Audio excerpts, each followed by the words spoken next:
Hi guys, good morning. Welcome to channel. అందరూ ఎలా ఉన్నారు? మేమైతే చాలా చాలా బాగున్నాము. ఇదిగోండి గైస్, మార్నింగ్ కింద లేపితే వెళ్ళి సోఫా పైన పడుకుంటాడు. పైన నుంచి ఆ రూమ్ నుంచి వచ్చి ఈ రూమ్లో, ఈ రూమ్ నుంచి వచ్చి ఆ రూమ్లో దొరుకుతూ ఉంటాడు టైం అయ్యే వరకు.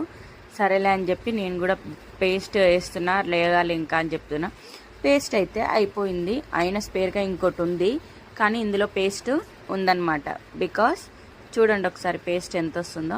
దక్షిత్కి, నాకు, డాడీకి, మమ్మీకి ముగ్గురికి బ్రష్ చేయడానికి అయితే సరిపోయింది. దక్షిత్కి అయితే లేపుతున్నాను, లెగట్లేదు.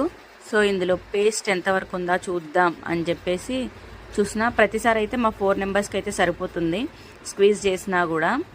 ఇదిగోండి, దక్షిత్కి మాకు ముగ్గురికి అయితే సరిపోయింది. Because I'm a middle class wife. మేము ఇలాగే పేస్ట్ వాడతాం. ఎంతమంది paste, Fair and Lovely, body lotions, ఇంకా కంఫర్ట్, ఎవరెవరైతే ఇలా వాడతారు బాటిల్స్ కట్ చేసి అందులో వాటర్ పోసి, నేనైతే 100% అలాగే చేస్తాను.